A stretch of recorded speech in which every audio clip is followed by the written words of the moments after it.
আর যার মনের মধ্যে সততা আছে, আল্লাহ পাক কোনো না কোনো দিন ইনশাআল্লাহ তাকে হেদায়েত দিবে। মনের বিষয়টা আল্লাহ ছাড়া কেউ জানে না। আপনি দেখতে পারেন সমাজে অনেকে দাড়ি, টুপি, পাগড়ি, জুব্বা সব লাগিয়ে ঘুরছে, তো বিশ্বাস করেন তাদের মনটা এমনও হতে পারে যে জানোয়ারের চেয়েও কুৎসিত, এমনও হতে পারে। আবার আপনি দেখবেন সমাজে এমন অনেক মানুষ ঘুরছে যারা হয়তো অনেক পাপে লিপ্ত মনে হচ্ছে, মনের মধ্যে সততা আছে।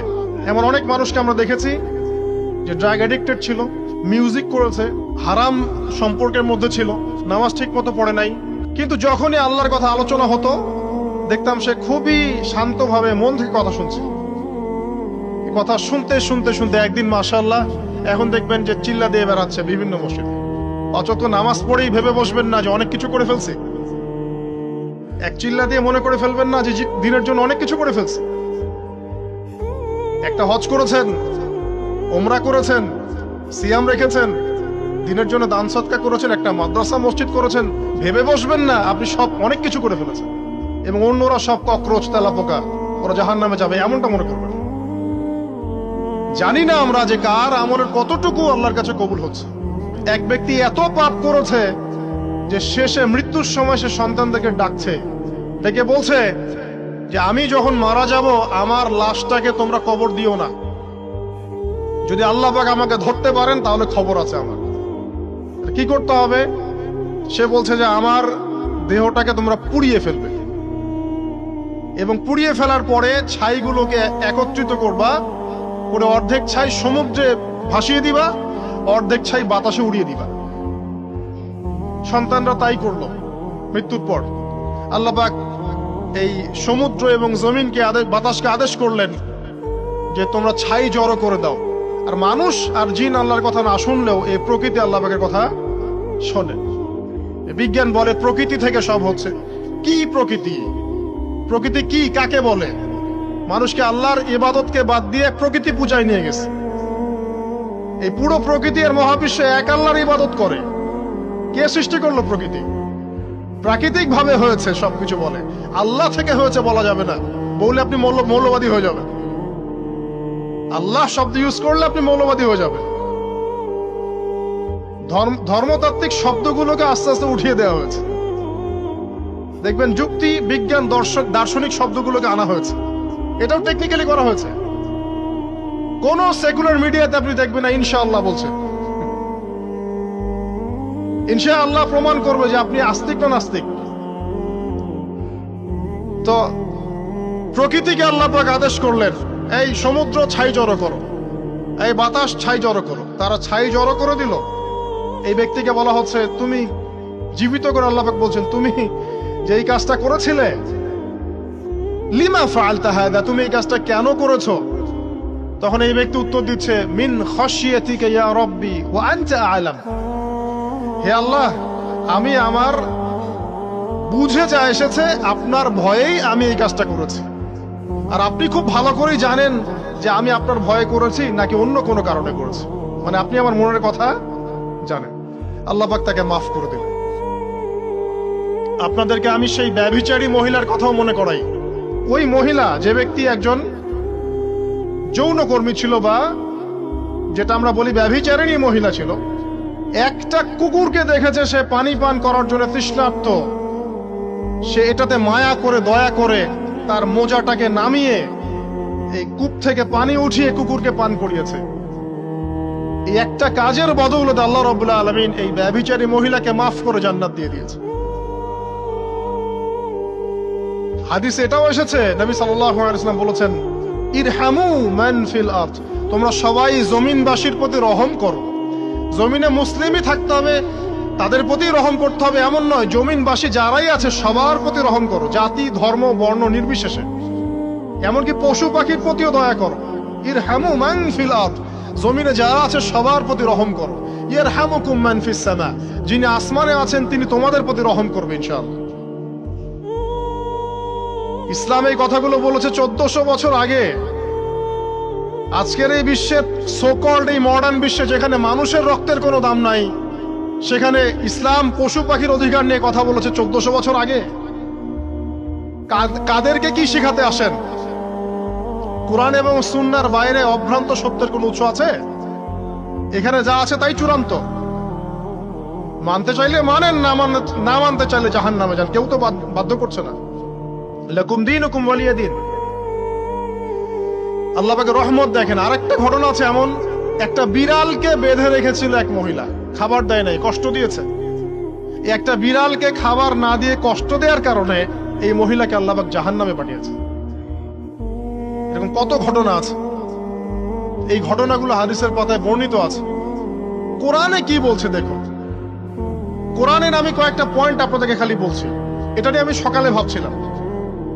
আল্লাহ পাক আদম আলাইহিস সালামকে সৃষ্টি করেছেন আমরা সবাই জানি, কিন্তু আল্লাহ পাক সূরা সাদের মধ্যে বলছেন ইবলিসকে, হে ইবলিস, তোমাকে কিসে বারণ করলো আদমকে সেজদা করতে, যে আদমকে আমি নিজের হাত দিয়ে সৃষ্টি করেছি। আল্লাহ রাব্বুল আলামিন যে আমাদেরকে এত যত্ন করে ভালোবেসে সৃষ্টি করেছেন, এটা কি আল্লাহ পাকের দয়ার নিদর্শন নয়? মহাবিশ্বের অন্য কোন মাখলুক সৃষ্টির ব্যাপারে আল্লাহ পাক বলেন নাই খলাকতু বিয়াদাই, আমি নিজ হাতে তাকে সৃষ্টি করেছি। শুধু সৃষ্টি নয়, সৃষ্টি করার পর আল্লাহ পাক তাকে সমস্ত নাম শিক্ষা দিয়েছেন। এই যে জ্ঞান শিক্ষা দেওয়া, জ্ঞান, এটা আল্লাহ পাকের সবচেয়ে বড় নিদর্শনগুলোর মধ্যে অন্যতম। এবং আল্লাহ পাকের সবচেয়ে বড় দয়া, আমার মত এটা, মানব জাতির উপরে আল্লাহ পাকের সবচেয়ে বড় দয়াটা হচ্ছে কি জানেন? আল্লাহ পাক আমাদেরকে জ্ঞান শিক্ষা দিয়েছেন, ওহী নাজিল করেছেন। এটা সব কিছুর ঊর্ধ্বে। কারণ আপনি তওবা করবেন, জ্ঞান লাগবে। নামাজ পড়বেন, জ্ঞান লাগবে। রোজা রাখবেন, জ্ঞান লাগবে। যাকাত দিবেন, ইলম লাগবে। আপনি দিনের যে কোনো আমল করেন, ইলম লাগবে। জান্নাত জাহান্নামের পথ খুঁজে পেতে হলে ইলম লাগবে। দেশ চালাবেন, ইলম লাগবে। অর্থনীতি চালাবেন, ইলম লাগবে। ইলম ছাড়া কিছু নাই, ইলমের উপরে কিচ্ছু নাই। এই ইলমটা আল্লাহ পাক কাকে শিক্ষা দিয়েছেন? আদম আলাইহিস সালামকে। আমরা তো শিখেছি সমাজ বিজ্ঞান বইগুলোতে যে আমাদের পূর্বপুরুষরা নাকি গুহায় থাকতো আর গাছের ছাল পাতা খেয়ে থাকতো, তাই না? লতা পাতা খেয়ে থাকতো, গাছের ছাল পাতা খেয়ে থাকতো, পোশাক পরতো আর কি। বোগাস, ডাহা, মিথ্যা কথা। আল্লাহ রাব্বুল আলামিন সূরা বাকারা এবং সূরা আরাফ পড়ে দেখেন, আল্লাহ পাক বলছেন যে আদম আলাইহিস সালামকে আল্লাহ পাক সমস্ত নাম জ্ঞান শিক্ষা দিয়েছেন। মহাবিশ্বের যে প্রয়োজনীয় জ্ঞানগুলো আছে সেগুলো আল্লাহ পাক আদমকে শিখিয়েছেন আলাইহিস সালাম। ওয়াল্লামা আদামাল আসমাআ কুল্লাহা, আল্লাহ পাক আদমকে সমস্ত নাম শিক্ষা দিয়েছেন। আমাদের পিতা মাতারা মূর্খ ছিলেন না, তারা সৃষ্টি থেকেই জ্ঞানী ছিলেন। আদম আলাইহিস সালামের পারমাণবিক বোম বানানোর কোনো প্রয়োজন ছিল না। ছিল? বানান নাই। আপনার মধ্যে এই জ্ঞানটা আসছে কিভাবে? বাই ডিএনএ আপনি জ্ঞান পাচ্ছেন, কারণ আমরা আদম সন্তান। অনেক জ্ঞান আমাদের ভিতরেই আছে, এগুলো চর্চার মধ্য দিয়ে, গবেষণার মধ্য দিয়ে প্রস্ফুটিত হয় মাত্র। জ্ঞান ভিতরে আছে আমাদের। আমাদের পিতাকে জ্ঞানী করে পাঠানো হয়েছে। এই জ্ঞান শিক্ষা দেওয়াটা হচ্ছে আল্লাহ পাকের সবচেয়ে বড় দয়াগুলোর মধ্যে একটা। রহম করেছেন। শুধু তাই নয়, আদম আলাইহিস সালামকে এমন জ্ঞান শিক্ষা দিয়েছেন যে জ্ঞান ফেরেশতারা পর্যন্ত জানতো না। এটা কি দয়া নয়? এটা কি আদম সন্তানের প্রতি ভালোবাসা নয়? তারপরে সেজদা করিয়েছেন। মহাবিশ্বে অন্য কাউকে কি সেজদা করানো হয়েছে? কোরআনে কি এমন কোন দলিল আছে যে আদম আলাইহিস সালাম ছাড়া অন্য কাউকে সব ফেরেশতারা সেজদা করেছেন? আছে? তাহলে এই যে সম্মান দেয় আল্লাহর পক্ষ থেকে, সম্মান কিসের ভিত্তিতে? সম্মান শারীরিক ক্ষমতার ভিত্তিতে? সম্মানটা কি কারণে? জ্ঞানের কারণে, ইলমের কারণে, জ্ঞানের কারণে সম্মান। এই সম্মান দেয়াটা কি আল্লাহ পাকের রহমত এবং দয়া নিদর্শন নয়? অতএব সম্মান পেতে হলে, আল্লাহর রহমত পেতে হলে সেই জ্ঞানের চর্চায় আবার ফিরে আসতে হবে। আপনি যদি আজও সেই ওহির জ্ঞানের চর্চা করেন, আল্লাহ পাক এই পৃথিবীবাসীর বুকের মধ্যে আপনার জন্য সম্মান পয়দা করে দিবেন ইনশাআল্লাহ। দেখেন, ওই সেই জ্ঞানী যদি আপনি এখনো চর্চা করেন, আজও আপনি সম্মানিত হবেন ইনশাআল্লাহ। ব্যক্তি চর্চা করলে ব্যক্তি সম্মানিত হবে, একটা পরিবার চর্চা করলে ওই পরিবার সম্মানিত হবে, একটা সমাজ যদি চর্চা করে সেই ওহির জ্ঞান, ওই সমাজ সম্মানিত হবে। একটা দেশে যদি আপনি ওই ওহিভিত্তিক জ্ঞান ছড়িয়ে দেন, পুরো দেশকে আল্লাহ পাক সম্মানিত করবে ইনশাআল্লাহ, পুরো জাতিকে সম্মানিত করবে ইনশাআল্লাহ। আরো সামনে যান, এই যে আদম এবং হাওয়া আলাইহিস সালাম গাছের কাছে চলে গেলেন, ফল খেয়ে ফেললেন, কারণ আমরা আদম সন্তান, ভুল করি। আল্লাহ পাকের সাথে সাথেই বহিষ্কার করে দিয়েছেন? না, আল্লাহ পাক তওবা করার জন্য কালিমা শিখিয়ে দিয়েছেন। সুবহানাল্লাহ, তাদের কালিমা জানা ছিল না। আল্লাহ পাক বলছেন ফাতালাক্কা আদম মির রাব্বিহি কালিমাত, আল্লাহ পাকের কাছ থেকে আদম আলাইহিস সালাম কিছু বাক্য শিখে নিলেন, যেই বাক্য দিয়ে ফাতাবা আলাইহি, সে আল্লাহর কাছে তওবা করল। কোন সেই বাক্য? সূরা আরাফে আছে, রব্বানা যালামনা আনফুসানা ওয়া ইল্লাম তাগফির লানা ওয়া তারহামনা লানাকুনান্না মিনাল খাসিরিন। এই দোয়া কে শিখিয়ে দিয়েছে? আল্লাহ। এই তওবার বাক্য যে শিখিয়ে দেয়, এটা কি দয়ার পরিচয় নয়? আমরা আল্লাহর কাছে ফিরে যাব, তওবা করব, ইস্তেগফার করব, এই জ্ঞানটা শিখিয়ে দেয়া কি আল্লাহ পাকের দয়ার পরিচয় নয়? তাহলে আমরা কিভাবে ক্ষমা চাইতাম? কিভাবে ক্ষমা চাইলে আল্লাহ পাক সমস্ত গুনাহ মাফ করবেন, এই পদ্ধতিগুলো বলে দেয়া কি আল্লাহ পাকের দয়ার পরিচয় নয়? তারপর সামনে যান, পৃথিবীতে নামিয়ে দিয়ে আল্লাহ পাক ক্ষান্ত হয়ে যাননি। আল্লাহ রাব্বুল আলামিন আসমান থেকে হেদায়েতের গ্রন্থ পাঠিয়েছেন, বলেছেন এই গ্রন্থের মধ্যে যা আছে মেনে চললে তোমরা আবার জান্নাতে ফিরে আসবে ইনশাআল্লাহ। আল্লাহ পাক আদম এবং হাওয়া আলাইহিস সালাম এবং আদম সন্তান সবাইকেই সৃষ্টি করেছেন, উদ্দেশ্য হচ্ছে আল্লাহ পাক আমাদেরকে জান্নাত দিতে চান। আল্লাহ পাক চান যে আমরা যেন জান্নাতে যাই। যদি আমরা জান্নাতে যেতে না পারি পরকালে, একটা কারণে যেতে পারবো না, অনলি একটা কারণ, সেটা হলো আমাদের নিজের দোষে। একটা কারণ।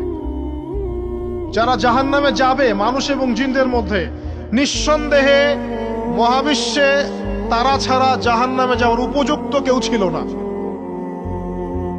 ও জাহান্নামে যাওয়ার উপযুক্ত ছিল বলেই আল্লাহ পাক তাকে জাহান্নামে পাঠাবেন।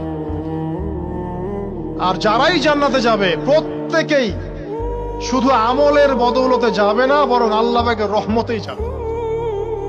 কেউই তার আমল দিয়ে জান্নাতে যেতে পারবে না। নবী সাল্লাল্লাহু আলাইহি ওয়াসাল্লাম এমন ভাষ্য বলছেন, ইল্লা আনা, আমিও না,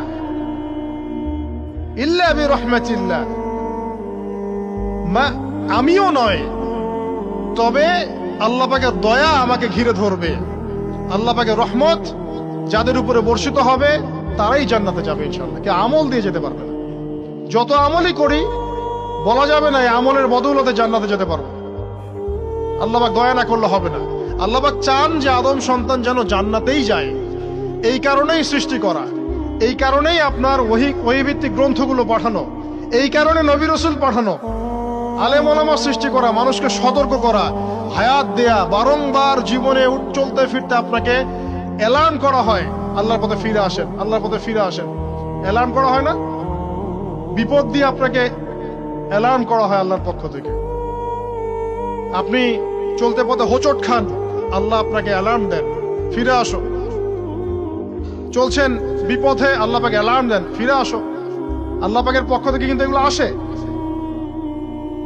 অদ্ভুত একটা হাদিস বললাম, অদ্ভুত বলতে বলছি অ্যামেজিং হাদিস, যে একজন সাহাবী বলছেন, সালমান রাদিয়াল্লাহু আনহু, তিনি বলছেন যে যখন মুমিনের উপর বিপদ আপদ বালা মুসিবত আসে, তখন মুমিনের এই বিপদ আপদ বালা মুসিবত রোগ শোকের বদৌলতে আল্লাহ পাক তার গুনাহগুলোকে মাফ করে দেন এবং তার মর্যাদাকে বাড়িয়ে দেন, এবং সে আল্লাহর দিকে ফিরে আসার অনুশোচনা করার সুযোগ পায়।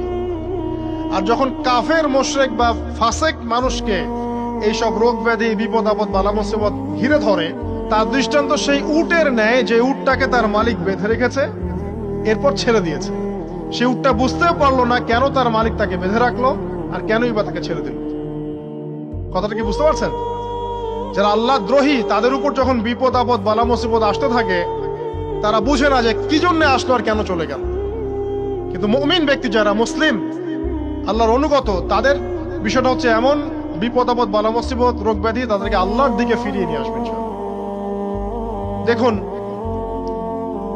এই যে পৃথিবীতে নামিয়ে দেয়া, এরপর আল্লাহর পক্ষ থেকে ঐশী গ্রন্থগুলো পাঠানো, নবী রাসূল পাঠানো, আলেম ওলামা পাঠানো, আপনাকে হায়াত দেয়া, আপনাকে রিজিক দেয়া, এই শ্বাস নেয়ার ক্ষমতা দেয়া, আপনাকে জ্ঞান বুদ্ধি দেয়া, বিবেক দেয়া। এই যে একটু আগে তেলাওয়াত করলো শুরুর আগে নবী মুসা আলাইহিস সালামের ঘটনা। বনু ইসরাইল একটার পর একটা অবাধ্যতা করেই গেছে, আল্লাহ পাক তারপরেও তাদের কাছে নবী পাঠিয়েছেন, নবী মুসাকে পাঠিয়েছেন। ফেরাউনের মতো জালেম শাসকের হাত থেকে বানু ইসরাইলকে আল্লাহ পাক উদ্ধার করেছেন। এটা কি দয়ার পরিচয় নয়? নবী মুসা আলাইহিস সালাম গাছের নিচে বসে আছেন, খাবার নাই, বাসস্থান নাই, কিচ্ছু নাই, বরং তার গায়ে একটা অপবাদ দেওয়া হয়েছে যে তিনি নাকি একজন মানুষকে খুন করেছেন, অথচ তার ইন্টেনশন সেটা ছিল না। তিনি একটা ঘুষি দিয়েছেন লড়াই থামানোর জন্য, ওই এক ঘুষিতেই সেই ব্যক্তি ডেড। এবার তিনি গাছের নিচে বসে দোয়া করছেন, রব্বি ইন্নী লিমা আনজালতা ইলাইয়া মিন খায়রিল ফাকির। আল্লাহ, আমি নিঃস্ব অসহায় হয়ে এখানে বসে আছি, তুমি আমার উপর তোমার যে রহমত পাঠাবে আমি তার ভিখারি হয়ে বসে আছি। দোয়া করার সাথে সাথেই ওই শুআয়ব আলাইহিস সালামের মেয়ে হেঁটে হেঁটে চলে আসলো। তিনি স্ত্রী পেলেন, তিনি শ্বশুর পেলেন, একজন নবী পরিবার পেলেন, বাসস্থান পেলেন, চাকরি পর্যন্ত পেলেন। 8 বছর তিনি রাখালি করেছেন শুআয়ব আলাইহিস সালামের ফার্মের মধ্যে।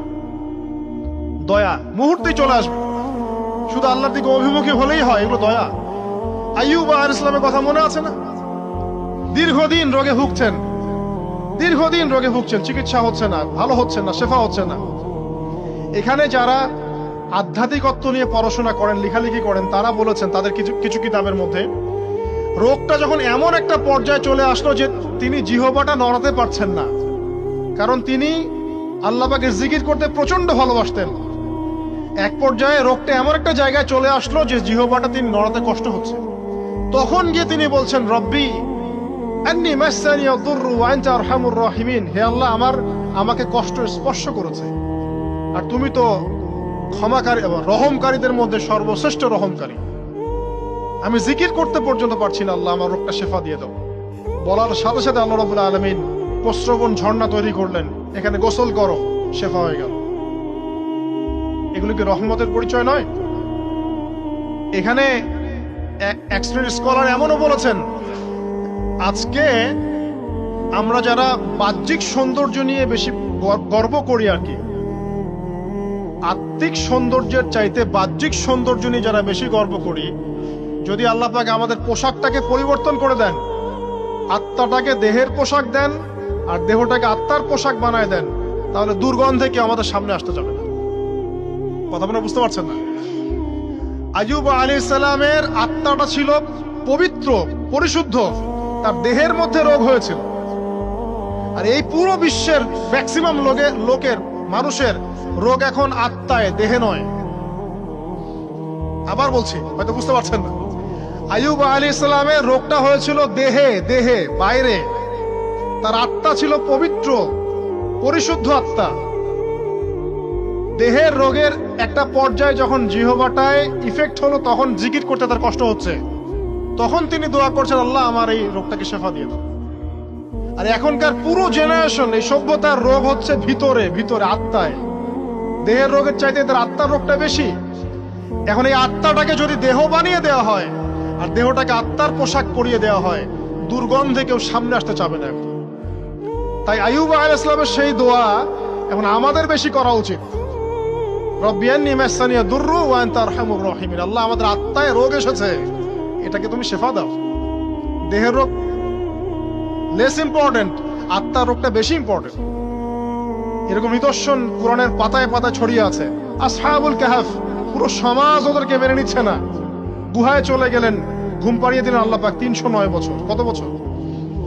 309 বছর একটা দোয়ার বদৌলতে। তারা বলেছিল, রব্বানা আতিনা মিন লাদুনকা রাহমা ওয়া হাইয়্যি লানা মিন আমরিনা রাশাদা।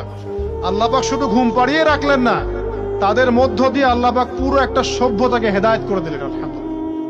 যে সভ্যতা বিশ্বাস করত না যে পরকাল বলে কিছু আছে, দাকিয়ানুস বাদশার সেই জুলুম থেকে আল্লাহ পাক এই 10 জন বা 9 জন যুবককে বাঁচালেন, ওদেরকে কিয়ামত পর্যন্ত কোরআনের পাতায় স্থান দিলেন, নিদর্শন বানালেন, এবং তাদের মধ্য দিয়ে একটা পুরো সভ্যতাকে হেদায়েত দিলেন। যেখানে যাবেন এই নিদর্শন। আর কার কথা বলবো? যুলকারনাইন, মনে আছে? কোন সূরা আছে যুলকারনাইনের কথা? সূরা কাহফ। আল্লাহ পাক তাকে এমন রহমত করেছিলেন যে মাশরিক মাগরিব, মানে পূর্ব পশ্চিম পর্যন্ত তাকে রাজত্ব দিয়ে দিয়েছেন। আজকে তো আমরা এই সামান্য একটু ক্ষমতা পেলেই আমাদের কেউ চেনে না, গায়ে হাতি দেওয়া যায় না, ঠিক আছে? মানে তখন সে নিজেকে মনে করে যে সে এই পৃথিবীর সবকিছু, বাকি মানুষ আর মানুষ না। ক্ষণস্থায়ী সামান্য একটু ক্ষমতা দিয়ে দেখবেন আমাদের অবস্থা খারাপ। আমাদের এই যে জীবন, আমাদের রিজিক, আমাদের পরিবার, আমাদের সুস্থতা, আমাদের জ্ঞান, আমাদের সমাজ বলেন, রাষ্ট্র, আমাদের অর্থনীতি, এই বিশ্ব, এই সব কিছুই একটা বিষয়কে কেন্দ্র করে টিকে আছে। শুধুমাত্র একটা বিষয়ের সাথে এই পুরো মহাবিশ্ব সম্পর্কিত। আমাদের জীবনের প্রতিটা বিষয় শুধুমাত্র এবং শুধুমাত্র আল্লাহ পাকের রহমতের উপর টিকে আছে। আল্লাহ পাকের রহমত আমাদের ব্যক্তি জীবন, পারিবারিক জীবন, আমাদের দেহ, আমাদের মন, আমাদের জ্ঞান, অর্থনীতি, ব্যবসা বাণিজ্য, আমাদের রাষ্ট্র, সবকিছুর মধ্যে শুধুমাত্র আল্লাহ পাকের রহমত দিয়ে ভর্তি।